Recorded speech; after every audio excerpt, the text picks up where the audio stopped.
Hey guys, welcome to the first episode of the NBA 2K roster review, Christmas tip-off edition. My name is John Markish. I'm an NBA superfan that's been editing NBA 2K rosters for about 17 years. The goal of this show, the 2K roster review, is we're going to cover what's going on around the NBA and how it correlates to your NBA 2K roster. Tentatively, the goal is to make this a weekly show and probably be shorter on the runtime, but there's a lot to break down from opening night, and we're just going to power through it. So, the roster that I'm using in this video is going to be my personal roster, the real 2K roster. It's available on the PS4, and you can find it by searching either my handle, Real 2K Insider, or just by searching Real 2K in the file name.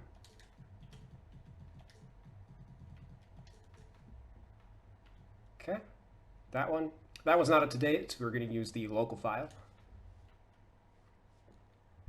And this video is going to go over the first 2 days of the NBA season, basically the first game that every team played, and just reviewing the scores for those games. The Nets beat the Warriors 125 to 99. The Clippers beat the Lakers 116 to 109. The Cavaliers beat the Hornets 121 to 114. The Pacers beat the Knicks 121 to 107. The Magic beat the Heat 113 to 107. The Pelicans beat the Raptors 113 to 99. The Celtics beat the Bucks 122 to 121 in overtime. And the Hawks Hawks stomped the Bulls 134 to 104. The Spurs beat the Grizzlies 131 to 99. The Wolves beat the Pistons 111 to 101. The Kings beat the Nuggets, also in overtime, 124 to 122.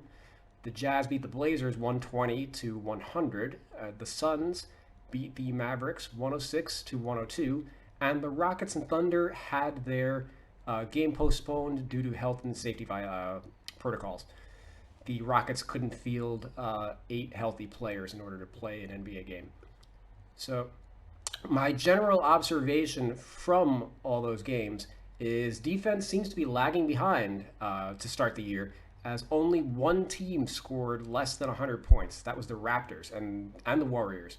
Or, sorry, 2 teams, I guess. The Raptors and the Warriors. Oh, and the Grizzlies, too.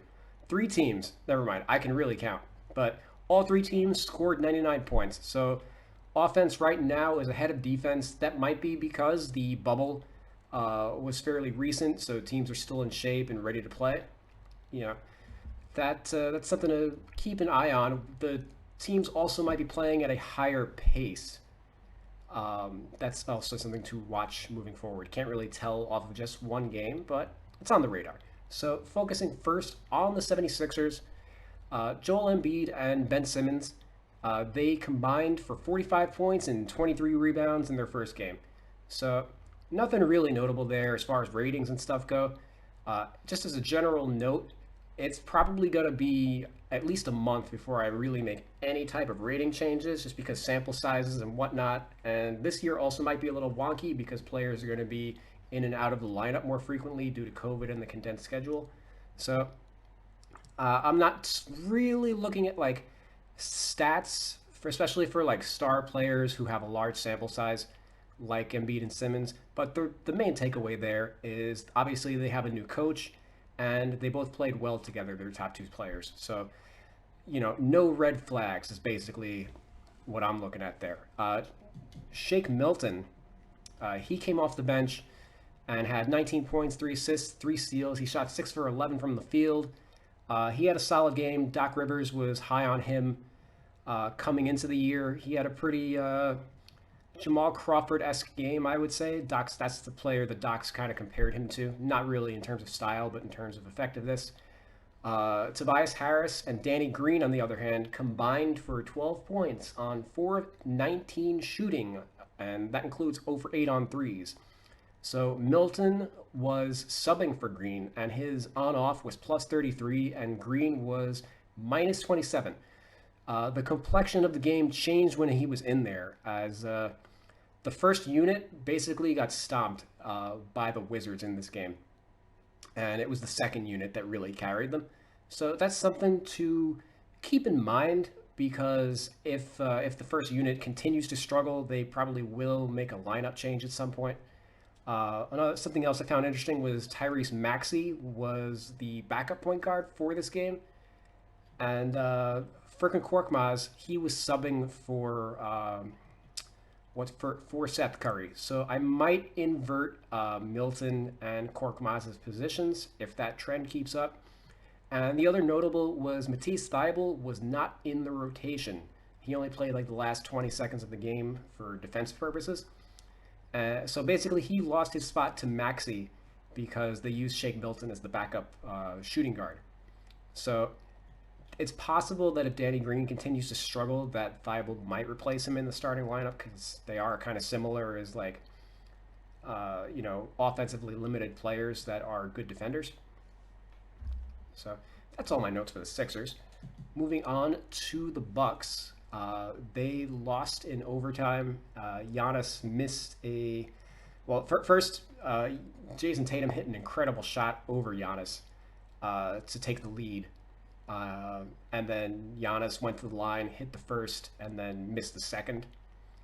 So, but other than that, his line was awesome. It's going to be another year of him putting up MVP caliber numbers. He had 35, 13, shot 13 of 26 from the field. He hit 3 threes, 3 for 8, and he hit 3 threes, 3 or more threes in a game 10 times last year. And that's something that they're going to need from him consistently, as better shooting from him is going to open up his driving lanes.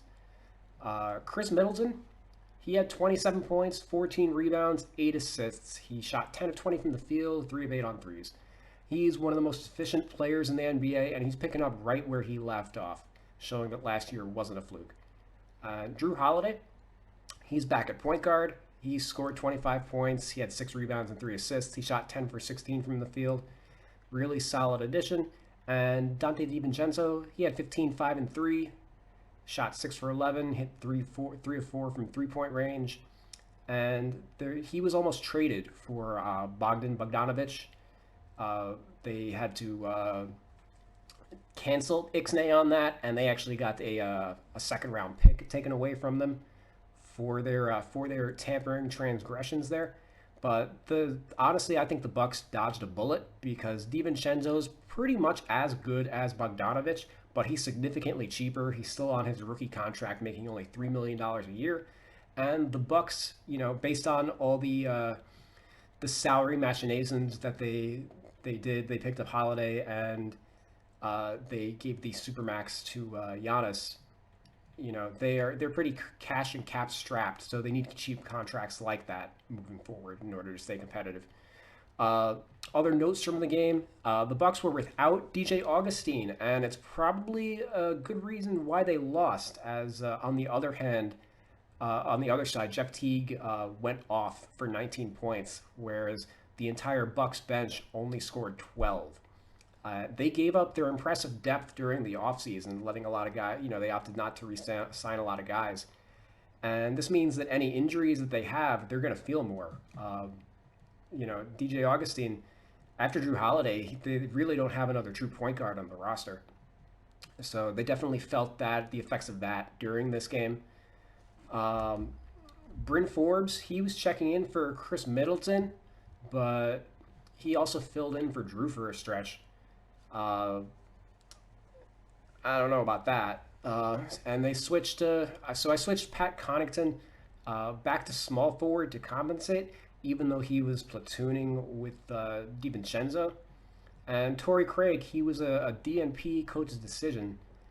I think long term, the Bucks are going to benefit from playing Connaughton at the 2 and playing Craig at the 3 and eschewing on playing Forbes at all. But I guess for this matchup, they wanted Forbes' shooting rather than Craig's defense.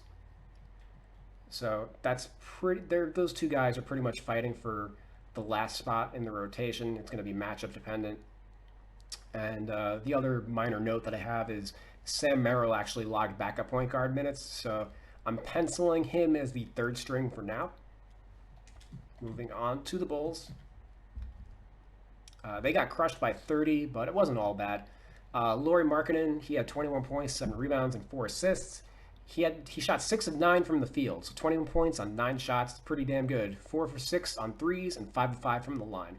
Super efficient game. He's back on track after a lost year under Jim Boylan, and he could overtake Zach LaVine for the mantle of the team's best player by the time the season's over.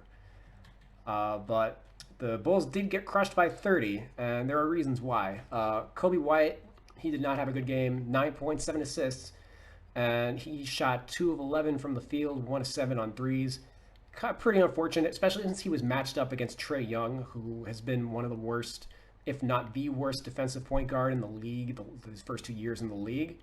So, kind of disappointing that White didn't have a better game, all things considered.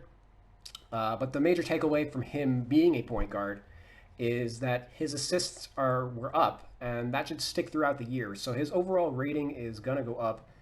Right now, his pass ratings are pretty low. They're basically contingent on him being a two guard that wasn't passing the ball as frequently. So now that he's playing more of a facilitator role, those attributes will go up, which will in turn raise his rating at the point guard position. Um, and again, there was another good note.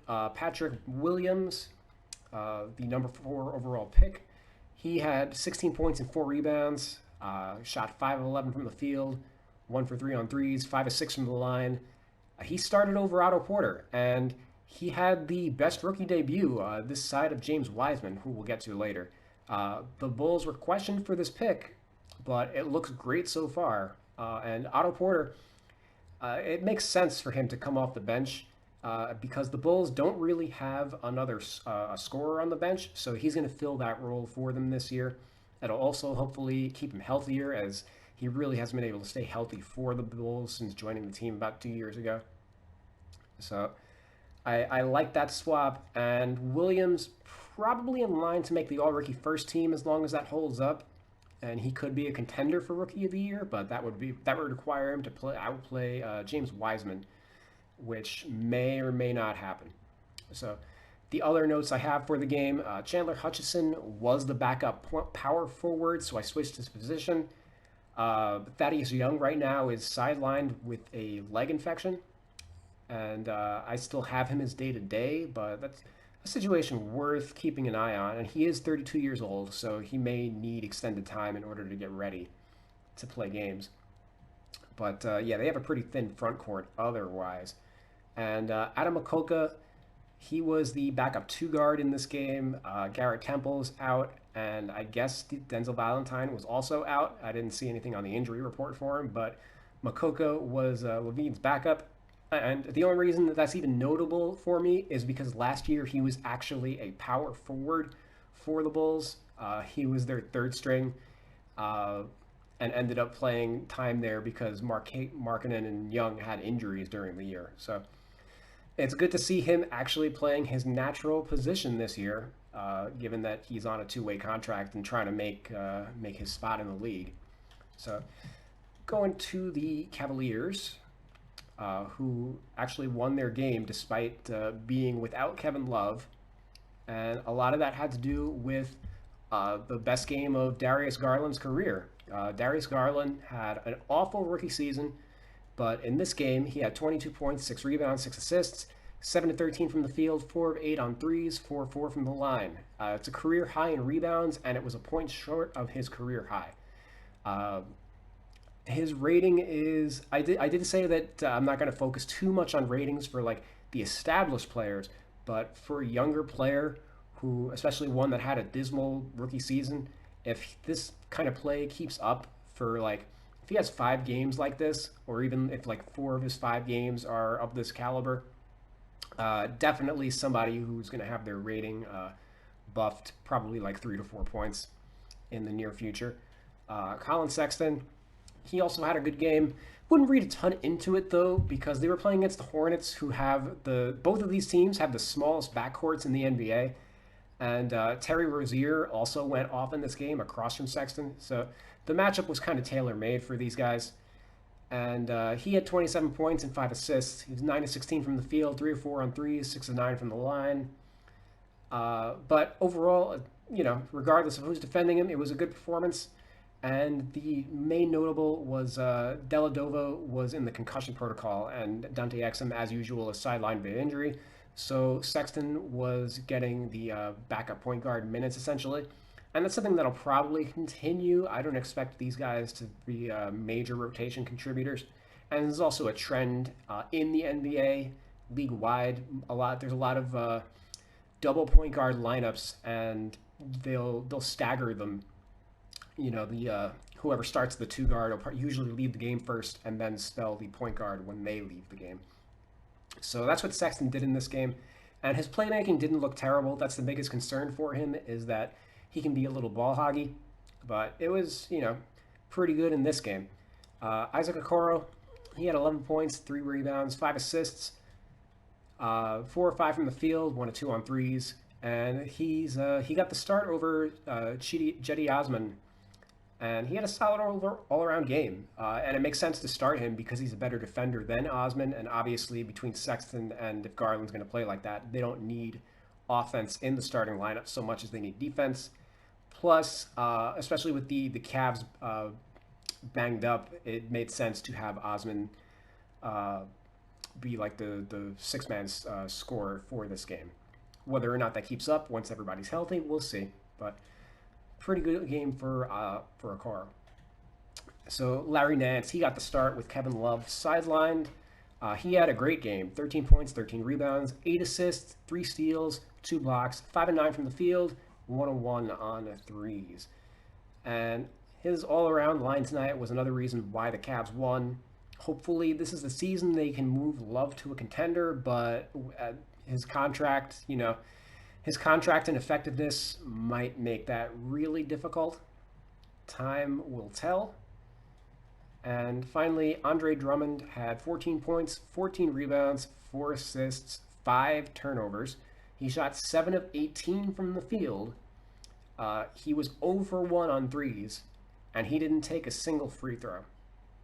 Now, I'll go on record to say that I'm not a Drummond fan, and this is probably one of the worst 14-14 games you'll see out of a big man all year. The Cavs won despite him, not due to him. 14 points on 18 shots.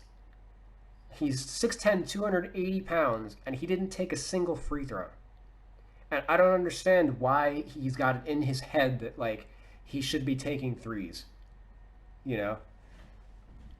Considering he can't even shoot free throws. And obviously the 5 turnovers versus the 4, oh man. So I have him right now at an 87 overall. That's probably going to drop throughout the year. And obviously he was traded for a bag of balls right before the shutdown. He's a relic of a time long past. Would have been great in the 90s, but as teams go smaller, he's just less and less effective. So moving on to the Celtics. Jason Tatum, what can you say? 30 points, 7 rebounds, 2 assists, 2 steals, 1 block. He was 12 of 28 from the field, 6 of 13 on threes, including a step-back game winner off the glass over Giannis. He channeled his inner Kobe Bryant on the game winner. The 13 threes attempted was a career high for him. So he should have a big year. And notable, I changed his position because he started at his natural small forward, which I didn't really see coming at all during the preseason. Basically, everyone shifted down in the lineup due to Kemba Walker's injury. And I like Tatum a lot if he's going to be playing his natural position. It's going to be easier for him to have. He's already a great defensive player, and he's undersized at the 4, so playing his natural position is only going to help. Jaylen Brown, he had a great game also. 33 points, 5 rebounds, 5 assists, 2 steals, and a block. 13 of 24 from the field, 3 of 8 on threes. So, a couple things. He started at shooting guard, as you would imagine from everybody sliding down, and he had 5 assists.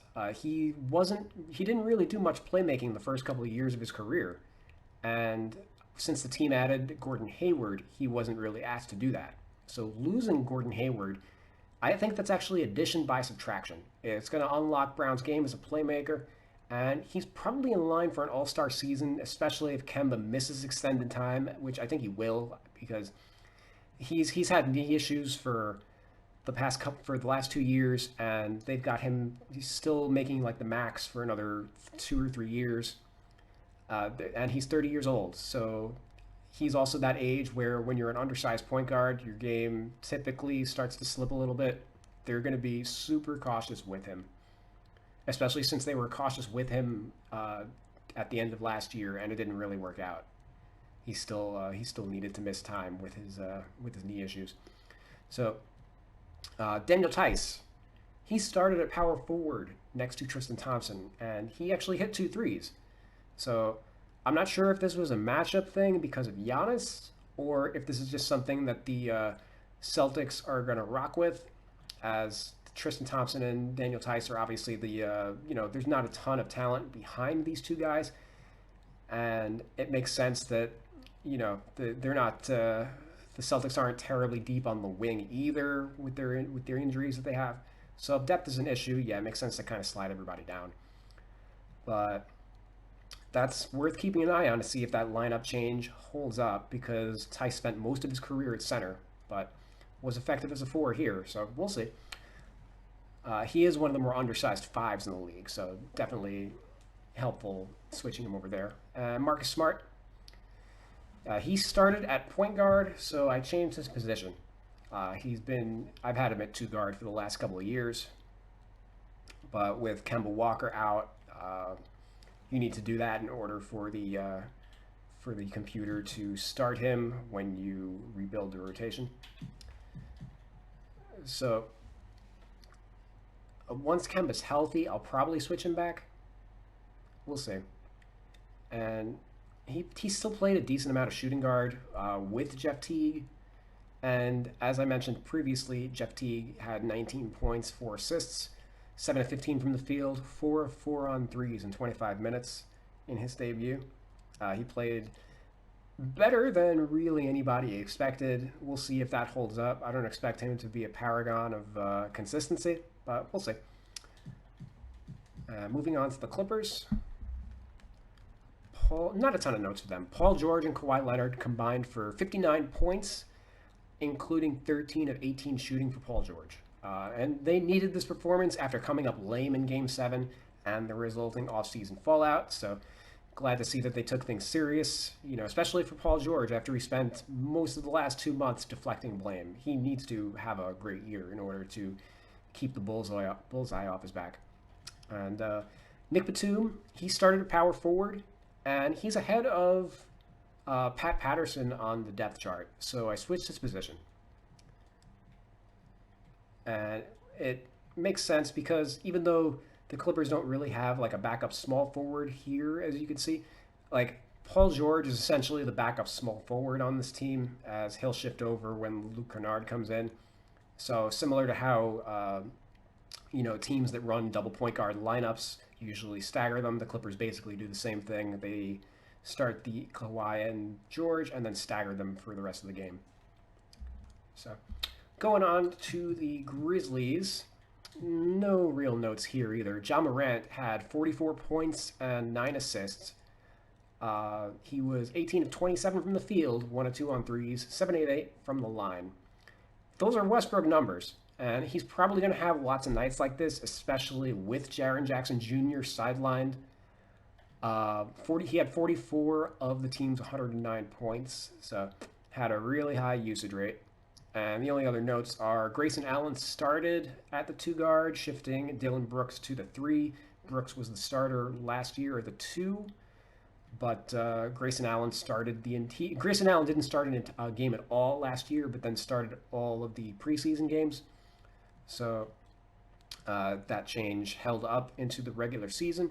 And Desmond Bane was Brooks's backup, so I switched his position as well. Moving on to the Hawks. They blew out the Bulls by 30. They look great, and I've been hyping them up since the offseason. Trae Young had 37 points, 6 rebounds, and 7 assists. He shot 10 for 12 from the field, 5 of 6 on threes, 12 of 14 from the line. He made a straight-up mockery of Kobe White. And lots of people scoffed him as being in the same tier as Steph and Damian Lillard. And I'm just going to put it this way: y'all are all officially on notice. I'm not playing around. I have him at a 92 overall rating. 2K, I believe, has him at 88. Like, the 92 is, I think I have Lillard and Curry both at 93. We'll see once we get to them. But, games like that, it's going to be hard not to buff him even further, if he's going to shoot the lights out like that. Danilo Gallinari, he had 13 points, 4 rebounds, and 3 assists. Shot 4-6 from the field, 1 of 2 on threes, 4 of 4 from the line. Nobody had any crazy stats in this game aside from Trae Young, as it was garbage time pretty early. But notable is Gallinari got the start as Clint Capella wasn't able to go. Okongwu was also sidelined, so John Collins started at center, allowing Gallinari to get the start at the 4.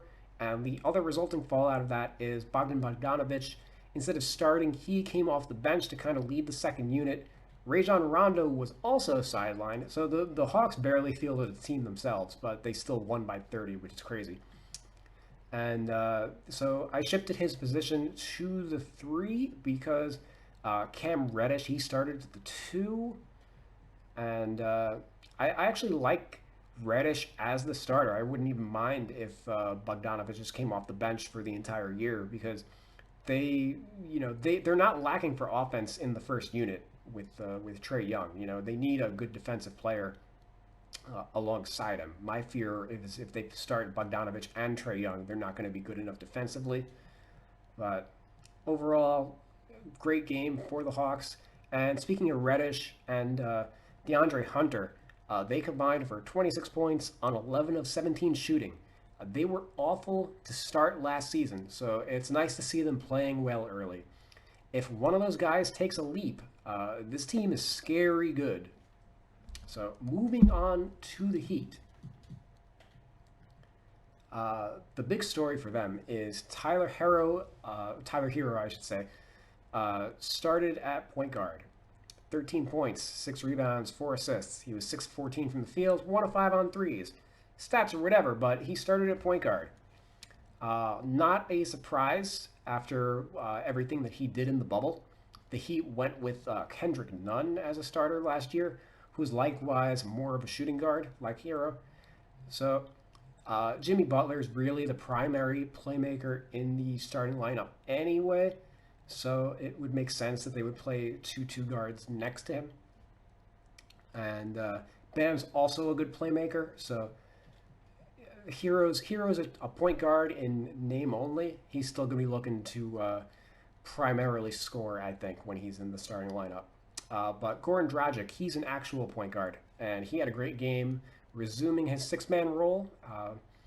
After starting in the playoffs, he had 20 points, 4 rebounds, 7 assists. And he's coming off the bench because the Heat want him healthy for the playoffs. And he's also fantastic in the second unit anyway. So if it ain't broke, don't fix it. And Kelly Olynyk was the backup power forward in this game, behind Mo Harkless. And Precious Achiuwa was Bam's backup. So I switched their positions. I got Achiuwa at center now and Olynyk at the 4. So moving along to the Hornets.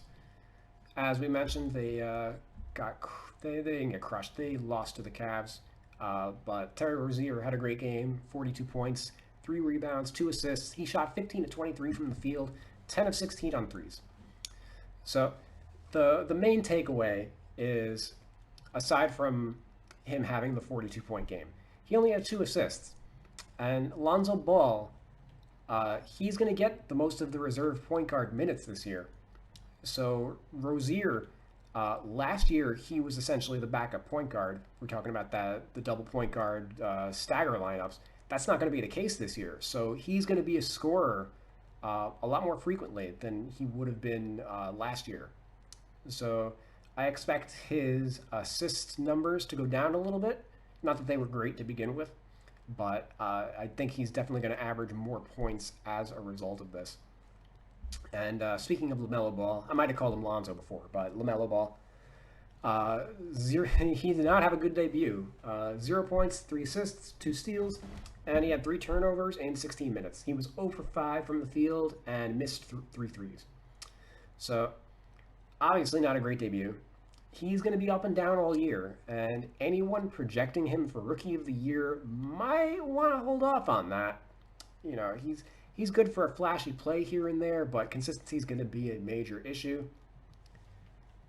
But they're not really playing him for his scoring. Obviously, they have Devontae Graham and Terry Rozier, who are great shooters. They just need him to be a facilitator and defender, I think, for his rookie year. Gordon Hayward, he's the other big story for this game. He had 28 points, 4 rebounds, 7 assists, 11 of 18 from the field, 4 of 8 on threes.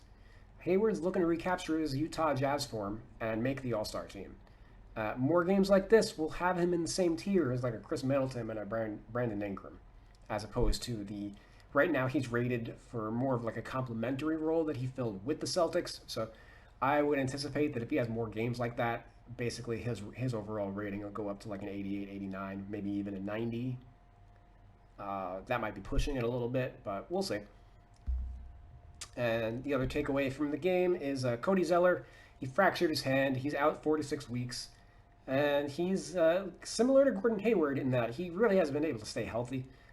He's only played of a possible 230 games over the past 3 years. He's only played 140 of them, which is about 61%. And that's since his extension kicked in. So he's made pretty good money during that time as well. So it really sucks because the Hornets were high on him as the starting center this year. Bismack Biyombo was going to start in his place, and he had a good game. He was 5 for 5 from the field, but they don't really have a backup behind him, so they're either going to have to rely on their rookies or use P.J. Washington as like a small ball 5, and they don't have much behind him either, really. So Miles Bridges was the backup power forward for this game after starting at small forward for the last 2 years. And he's going to get more playing time with Zeller out, as P.J. Washington, again, is going to play a little more at the 5 for the next 2 months. And Malik Monk, he was a DNP coach's decision. And he's probably the biggest loser for playing time with LaMelo around. Obviously, his season ended due to a drug suspension, and maybe they might be slow to bring him back in as like punishment for that as a result, but he also hasn't had a very good career, and obviously any developmental time I think they should be prioritizing LaMelo Ball moving forward. So moving along to the Jazz, I have very few notes for them. They dominated the Blazers despite no player really standing out. Derek Favors, he played all of his minutes at center and none at power forward with Gobert. So that was a concern that I had for them because we'd already seen these two guys together as Favors spent a good chunk of time with the Utah Jazz in his career. And, they just didn't have the spacing to play with Gobert. So my concern was that they were going to try that all over again. But it looks like they're just going to stagger them. They're going to keep Gobert healthy and play him probably like 30 minutes a game, and Favors play the other 18. So I may end up removing his second position. We'll see if they ever do play together. Again, this was just the first game, and it may have been a matchup thing, as the Blazers do have a big front court. But like against let's say the Lakers, who have Anthony Davis at the 4, I can see Favors then playing the 4. But against most teams that are small, probably just going to be the 5. So the other thing is they don't have a backup point guard. So Donovan Mitchell, when he re-enters the game, he's usually the point guard, spelling Mike Conley. And Jordan Clarkson, he had a pretty good game they basically have a 3-guard rotation between Conley, Mitchell, and Clarkson, although Joe Ingles does get a little bit of run there as well. But overall, solid showing from the Jazz in this game. The Sacramento Kings, they beat the Nuggets in overtime, which had a crazy finish result. Buddy Hield had the game winner on a fast break tip-in from a missed dunk off of a the Joker lost the ball at midcourt, and they got a transition bucket out of it. So Hield, he had 22 points, 4 rebounds, 3 assists. He was 7 of 15 from the field, 5 of 11 on threes. So he had a great game, even beyond the game winner. And it's his return to the starting lineup as he was coming off the bench last year. He we're just hoping that he has a more consistent role, or that he performs better with a more consistent role, because he is making big money, and they ideally need him to develop into more than what he's been the past couple of years if they're going to have a hope of making the playoffs. Tyrese Halliburton was Hield's backup in this game, and he had a solid debut. 12 points, 4 assists, 3 of 7 from the field, 2 of 5 on threes, 4 of 4 from the line. And because he backed up Hield, I changed his position, as Corey Joseph is going to be getting the bulk of the backup point guard minutes behind Fox. And Marvin Bagley, he made his return from injury. He had 13 points, 10 rebounds, fouled out in 27 minutes, 5 of 15 from the field, and he missed 4 threes. So kind of an up and down game, but he was. It's just good to see him healthy after he barely played last year. And he should hold the starting job as long as he's healthy. He's 11 years younger than Bizelica. I think that's how you say his name. Sorry if I butchered that, but he's been the starter the past couple of years. But again, at 32, I think they just listen. But Bagley's also got to perform. You know, he's coming up on a contract, potential contract extension soon as well. So the Kings need to see what they've got from him, whether or not he can live up to his draft potential. They did pick him ahead of Luka Doncic, which to this point will never be let down.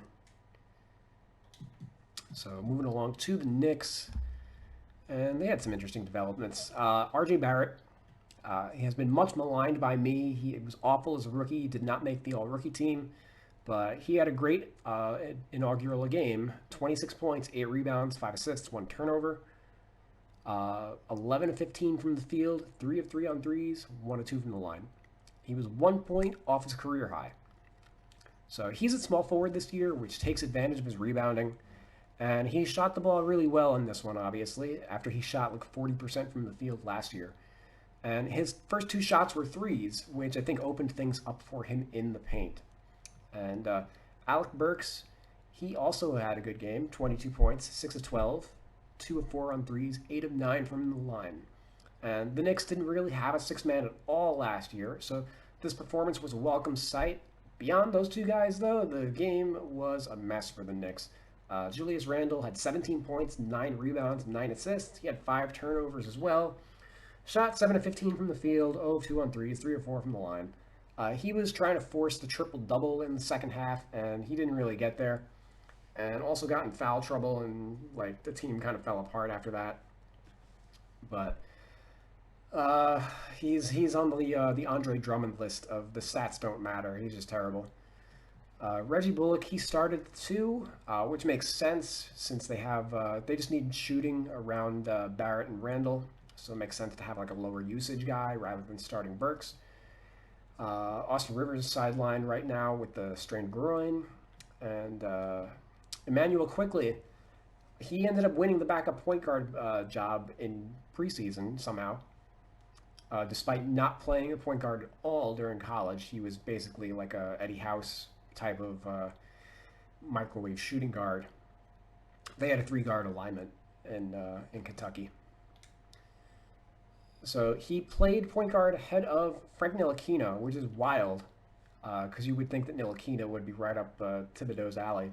But he ended up leading the game with a hip pointer, which led to 5 disastrous minutes from Ntilikina anyway. He's another player that, you know, I think he just needs to change his scenery. It's not going to happen in New York. So, going over to the Lakers. No real notes. They had a pretty standard game.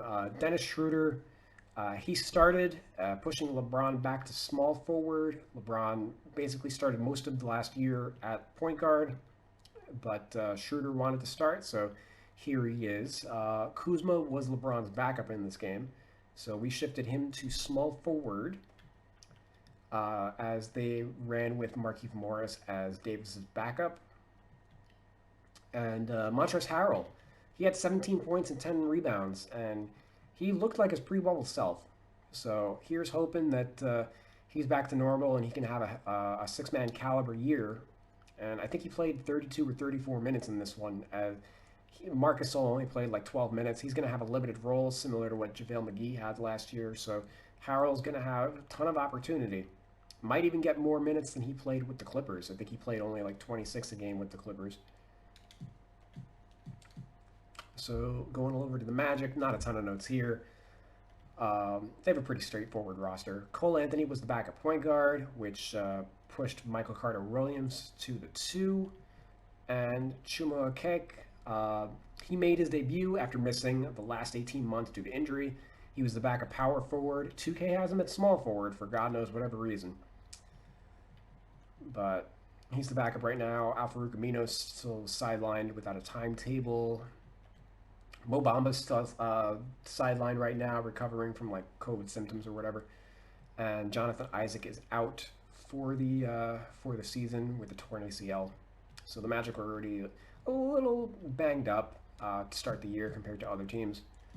Going over to Dallas, Luka had 32 points, 8 rebounds, 5 assists, 11 to 26 from the field, 0 of 6 on threes, 10 to 12 from the line. Pretty standard game for him. But was really focused on their lineups this year, in this game rather, because we're trying to get a handle on who's playing where. Dorian Finney-Smith, he started at power forward, but also played some small forward. And I don't know if he's going to stay at the 4, because again, Porzingis is out for like the first month of the season. So I'm kind of in a holding pattern with everybody for now. James Johnson was the backup center in this game.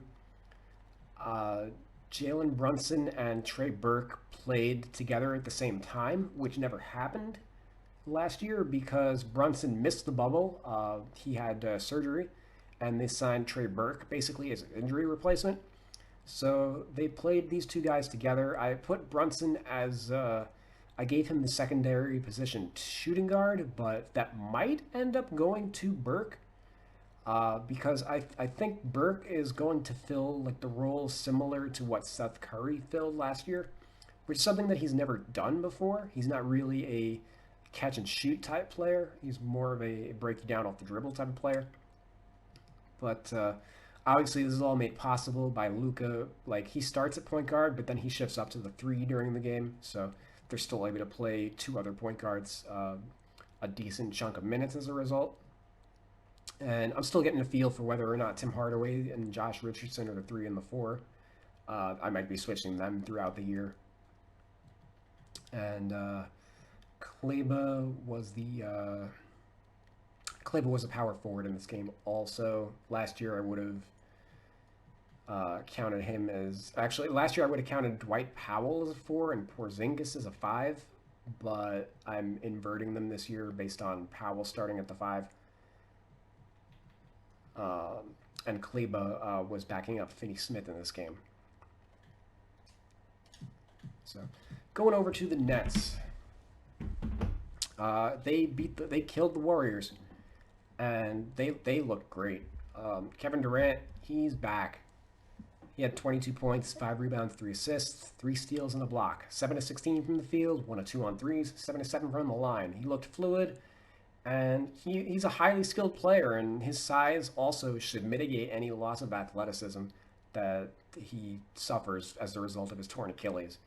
And he also had a really good matchup with Draymond Green being out.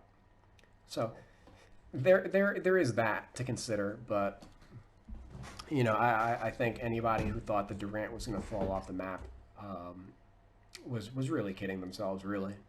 But Kyrie Irving, he also had a return from injury. He had 26 points, 4 assists, 10 to 16 from the field, 4 7 on threes. He got wherever he wanted on the court, and if those two guys stay healthy, the Nets are going to be the best team in the Eastern Conference, which is saying something because the Bucks are still pretty damn good.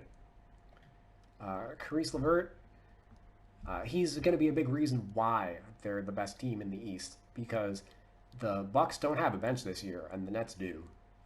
He looked great. He had 20 points, 9 rebounds, 5 assists. He's a contender for 6th Man of the Year this year. His idol was Jamal Crawford, so he's going for it, you know. And the Nets went to a full bench unit, and they didn't miss a beat. And by full bench unit, I mean like all 5 starters were out of the game, and that's going to allow Levert to thrive in the second unit really. So Spencer Dinwiddie, he's another player that I ended up switching his position as he's the starting 2 guard this year, and he's going to play a Ron Harper type of role. Ron Harper, when he was before he joined the Bulls, he was a 20-point scorer, and then when he joined the Bulls and had to play next to Jordan and Pippen, he took on less offensive responsibility and became more of a defensive glue guy. So that's more or less what Dinwiddie's transitioning to, which is interesting because he's been kind of a weak defensive player for most of his career. But partly might be because he's a little slow of foot at not the quickest point guard on the defensive end. Partially because he suffered injuries earlier in his career, and he is a little bit bigger. So a 6'5", 215 guy not going to be able to chase around the speedier guys as easily. But they're shifting him to the 2, and he'll have more energy to focus on that if he doesn't have as much offensive responsibility. So his ratings might take a little bit of a hit, as he isn't going to average as many assists as he did previously, but his scoring efficiency might also go up, and his defensive ratings could also go up as well to counterbalance that. And Landry Shamet, I'm moving him to point guard because that's defensively where he matched up in this game, and he was basically Kyrie's backup for this game. He's going to have a little more on-ball responsibility this year. They kind of talked about him as, everybody forgets that he played point guard during college. And he didn't become a shooting specialist until the Sixers and then the Doc Rivers with the Clippers turned him into that. So even though he's making like the transition to point guard, he's still going to be in like a Derek Fisher type of role compared to as Levert's going to do a lot of playmaking in the second unit anyway. But the distinction there is he's going to be guarding the point guards, and Levert's going to be guarding 2 guards. And Levert isn't really a playmaker so much. He's not a point. He's not pass first. He's shoot first, pass second. So he's that kind of playmaker. I wouldn't really call him a point guard. So moving on to the Nuggets. We got Nikola Jokic, 29 points, 15 rebounds, 14 assists, 2 blocks. 11 of 18 from the field, 1 of 2 on threes, 6 of 9 from the line. If you guys recall, last year, at the start of the year, he was out of shape, and he started the year really slow.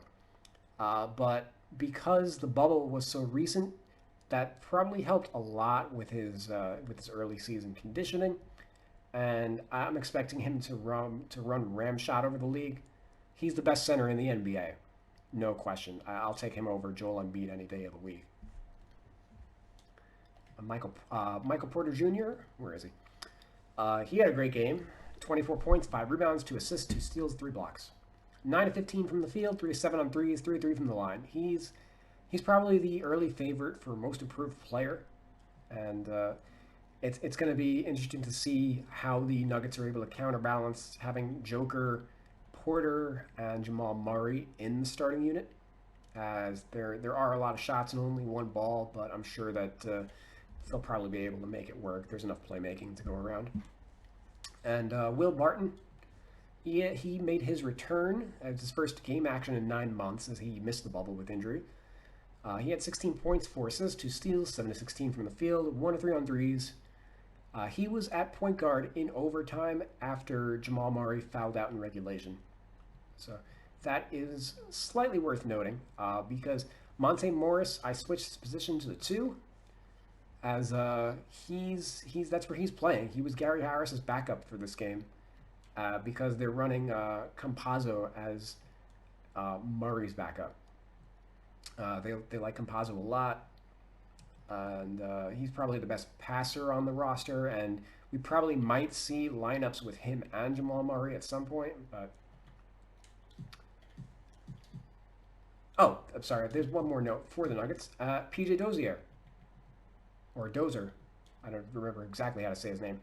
Uh, he was the backup power forward for this game. Likely, likely due to the availability of Jermichael Green. Green did not play in that game. So I had him at shooting guard, point guard last year, and he might be a small forward, power forward, which is that's the NBA right now, you know. But Michael Malone loves him. He'll play wherever he's needed. All right, so moving on to the Pacers. Domantas Sabonis had an incredible game. 32 points, 13 rebounds, 5 assists, 11 of 18 from the field, 2 of 4 on threes, 8 of 12 from the line. He was the Pacers' best player, and he missed the bubble. And this performance should remind everyone that the Pacers were a good team. They were not the same team without him. And as they obviously got swept pretty easily out of the playoffs.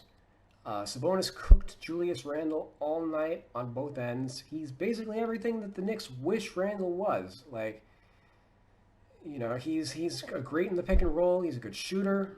He's a good post player. He's a good passer. Great rebounder. Super high IQ player. You know, he doesn't look like much, but, you know, every time you look at the box score, he gets results. And I have him at 90 overall. 2K has him at 85 overall. They have him rated on par with TJ Warren, which I think is a bona fide joke. TJ Warren had 5 points on 2 of 8 shooting in this game. He missed the entire preseason coming off an injury, so he might have a few games like this to start the year. But, I mean, there's no comparison between Warren and Sabonis. I'm sorry. But Victor Oladipo, he's a player that might be on the rise. 22 points, 4 rebounds, 4 assists, 9 of 14 from the field, 2 of 5 on threes. He looked like he returned to form. He struggled last year in his return to from injury. He only shot 39%, and he cracked 20 points only twice in 19 games, so good sign to see that he did it in his first game back. If he stays healthy, the Pacers are major sleepers. They could be this year's Heat or Nuggets, as they have a ton of talent to go around. And offensively, the Pacers played a lot faster under Nate Bjorkgren than they did under Nate McMillan. They scored 121 points in their initial game, which is something they only did 7 times last season. So the Pelicans, they had a pretty good game as well as they beat the Raptors. Brandon Ingram, 24 points, 11 rebounds, 3 assists, 10 of 19 from the field, 3 of 6 on threes. Strong performance. He's looking to make a second All-Star team. Zion Williamson, he had 15 points, 10 rebounds, 3 assists. He played 29 minutes. He shot 7 of 9 from the field. He has no minutes restriction this season. So if this is his floor, then the Pelicans are going to have a great year. Lonzo Ball, 16 points, 5 rebounds, 2 assists, 4 of 9 from the field, 4 of 8 on threes. He's the starting 2 guard right now. He was awful in the pick and roll his first 3 years in the league, but he established himself as a 3-point shooter last year, so you can expect more games like this, fewer assists and more threes. And Eric Bledsoe, he had 18 points, 6 assists, and 4 threes. Steven Adams, he had 8 points, 8 rebounds, 3 assists, 4 steals, and 2 blocks. So they were both solid in their debuts. The Hornets, not the Hornets, the Pelicans, they're a West playoff team if everyone stays healthy. The ball position shifts plus a healthy Zion and Bledsoe and Adams means the defense should also be much improved this year. So moving on to the Pistons. There was a lot to criticize about the Pistons offseason, but not all of it was bad. Mason Plumlee. It was much maligned the last few months, but he's a good player. He had 14 points, 8 rebounds, 6 assists, no turnovers, and shot 7 of 8 from the field. He was already one of the best passing centers in the league before he spent 4 years backing up Jokic. So compare this game to what Andre Drummond did. And, you know, it's no comparison which player I'd rather have, especially considering Plumlee's going to make as much over the next 3 years as Drummond does this one season. So I think Plumlee's a steal, super underrated. He got a little bit of flack for not rotating on Anthony Davis for that game winner in the playoffs, but I think we're going to see that this was a really sleeper addition for the team, and I think he's a solid fit next to Blake Griffin. Also, Blake Griffin he came back from injury, had 15 points, 7 rebounds, 2 assists, 6 of 13 from the field, 0 of 5 on threes. So he looked fine. I don't think that's possible. If he has more games like that, he's not going to hold that 84 overall rating, but I think he was solid overall, and he's also one of the best passing fours in the game. So between Plumlee and Griffin, the guys in the front court are going to be able to find guards on cuts. They have guys like Derrick Rose, who are going to profit off of that, and also Josh Jackson.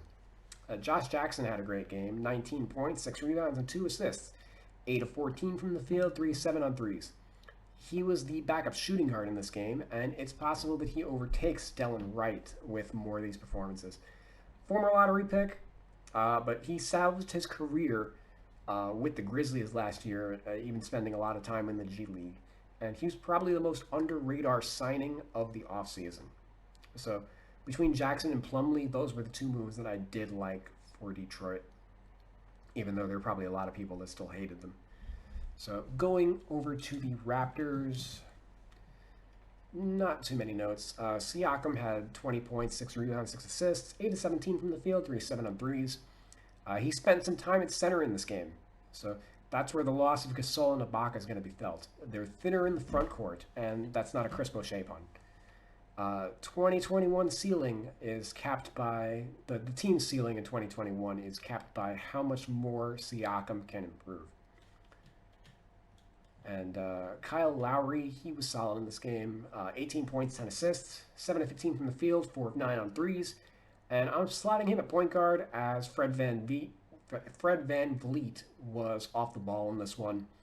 I had Lowry at shooting guard last year. I'm probably going to flip-flop their positions like 10 times throughout the year, but for right now, I've got Lowry as the primary ball handler because that's what he was in this game. Going over to the Rockets, they had their game postponed as they couldn't field 8 active players due to COVID. Or not COVID itself, but quarantine procedures and everything. I believe they're going to be able to play their game against the Blazers on Saturday. But not a great start to the year for them, obviously. I'm not going to comment too much on the drama because it doesn't affect roster work. But the ramifications could be felt later down the line as players with lengthy injury histories like John Wall and DeMarcus Cousins, if they have to make up any games, they're going to get added to the existing schedule. So they might have to squeeze in more games into a tighter window, and you don't want to risk injury with those guys, so they might end up missing more games as a result if they ever have to pull like a back-to-back or something that they didn't have to previously. So they don't want to get too many more cancellations. The Spurs, DeMar DeRozan continued to start at the 4, which he did during the bubble. And he had a really good game. 28 points, 9 rebounds, 9 assists, 7 of 14 from the field, 14 of 15 from the free throw line. And it's just wild that he was at shooting guard a few years ago, and now here he is as a starting power forward. It's just where the league is at right now. And DeJounte Murray, he had 21 points, 6 rebounds, 9 assists. That was one off his career high for the assists. And he only cracked 20 points 4 times last year. So this might be the year where he takes a leap.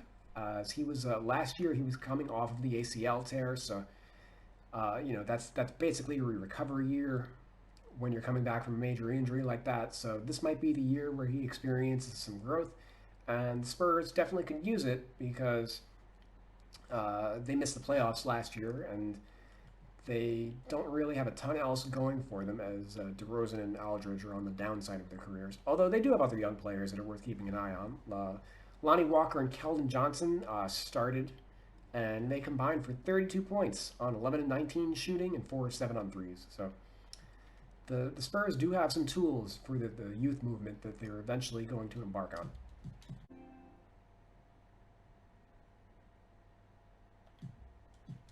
Moving on to the Suns. Chris Paul, 8 points, 4 rebounds, 5 assists, 2 steals. 3 for 9 from the field, over 2 on threes, 2 for 2 from the line. Pretty quiet debut. He may take a back seat to Booker this year, although he does have games like this from time to time. He was the man in OKC, but maybe expect a season comparable to what he did in Houston with James Harden, which is he didn't make the All-Star team in either of those 2 years. So, Devin Booker, he had 22 points, 5 rebounds, 2 assists, 8 of 15 from the field, 2 of 6 on threes. So not a crazy game from Booker and a subpar game from Paul, but they beat the Dallas Mavericks anyway. So I'm sure the Suns will take that.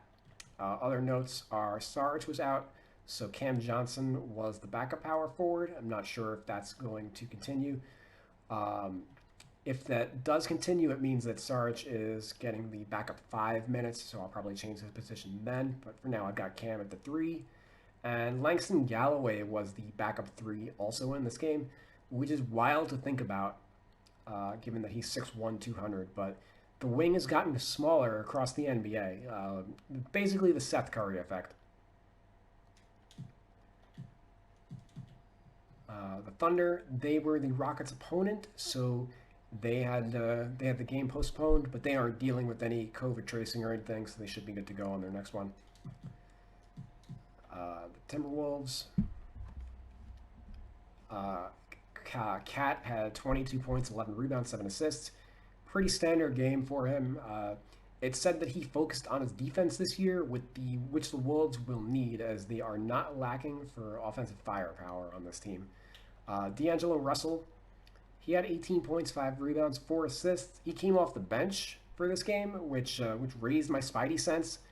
But it was just because he was late for shoot around, and he ended up starting the third quarter. So, sigh of relief there, because Ricky Rubio started in his place, and he had a kind of like an empty game. He didn't really do too much. It was kind of a LaMelo Ball-esque performance. But Malik Beasley, he dropped 23 points in the starting lineup. He had 10 of 18 from the field, 3 of 9 on threes. But he has a suspension imminent after a guilty plea in his domestic violence case. So he might be out for a little bit. Anthony Edwards came off the bench behind him. The number 1 overall pick had 15 points, 4 rebounds, 4 assists, 5 of 12 from the field, 1 of 5 on threes, 4 of 4 from the line. Solid game overall, and could be in line for a larger role in the near future as soon as Beasley's punishment comes through. And Jarrett Culver had his first career double-double.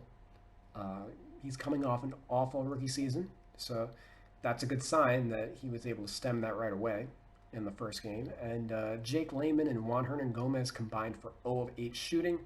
Neither player was in the closing lineup, as the Wolves went with Josh Okogie at the 4. Worth noting that 2K has Josh Okogie's position at shooting guard, but he's the starting 3. And this is the worst starting power forward tandem in the league by a mile. So it wouldn't even surprise me if Okogie ended up starting at the 4 at some point, and they just went completely small. That'll probably be contingent on how good Karl Towns' defense actually is. But moving on to the Blazers, who they lost by 20 to the Jazz. No real notes. Dame Lillard, 9 points, 4 rebounds, 7 assists, 4 of 12 from the field, 1 of 7 on threes, 0 for 1 from the line. Clearly a subpar night. And the team's going to struggle when he has nights like this. He only failed to hit double figures once last year, so he got it out of the way early. Hopefully it's not something that continues. His season did end last year due to injury, so hopefully he isn't feeling any long-term effects from that. But worth noting that he's a 94 overall, and I have Trae Young at a 92. So if Trae keeps having Dame-esque games and Lillard has more performances like that, those ratings might invert. And Enes Kanter, He had 14 points and 8 rebounds. He was 7 to 7 from the field. He didn't have many games like that with the Celtics, but he's got a steady path to playing time here as Portland's his home. And Golden State, whew, they got decimated by the Nets. Anyone who thinks that they're a contender's dreaming, to be honest. Defensively, they don't have anyone on the team besides Draymond Green, who missed this game due to injury. Kelly Oubre and Andrew Wiggins against the Nets were combined 7 to 30 from the field, 2 of 12 on threes, and they look to be forcing the issue a lot of the time. If they aren't consistent, the Warriors are going to lose a lot of games. That's just being real. Steph Curry, he came back, had 20 points and 10 assists. Not all great, though, because he shot 7 of 21 from the field and 2 of 10 on threes. Defenses are going to be keying in on him, and if he has to create his own shot rather than coming off of screens, his shooting percentages are not going to be as good. His pass ratings will go up, though, if he's in a ball-dominant role, but I just don't expect the hallmark shooting efficiency this year. But the other story for the game was James Wiseman had 19 points, 6 rebounds. He had the best debut of any rookie. He hit a 3 in garbage time, and the Warriors were looking for him often. He looked kind of raw, but this was also a tough matchup against DeAndre Jordan and Jarrett Allen, obviously a very good Nets team. So a lot was made during the game of him only playing 3 games in college and not getting any summer league. So this was like his first game action of organized play in over a year. And he should get better as the year progresses. And he's my pick for Rookie of the Year. And finally, we have the Washington Wizards. Russell Westbrook debuted for the Wizards. 21 points, 11 rebounds, 15 assists, and 6 turnovers as well. But he had, what else, a triple-double. 9 of 22 from the field, 0 for 2 on threes, 3 of 5 from the line.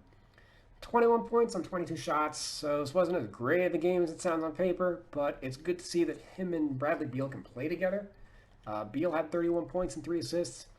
He's probably going to have diminished playmaking with Westbrook around, but that's probably a good thing, as he really didn't play much defense last year, having to expend too much energy on offense, and they need him to be more of a two-way player if they're going to make any noise.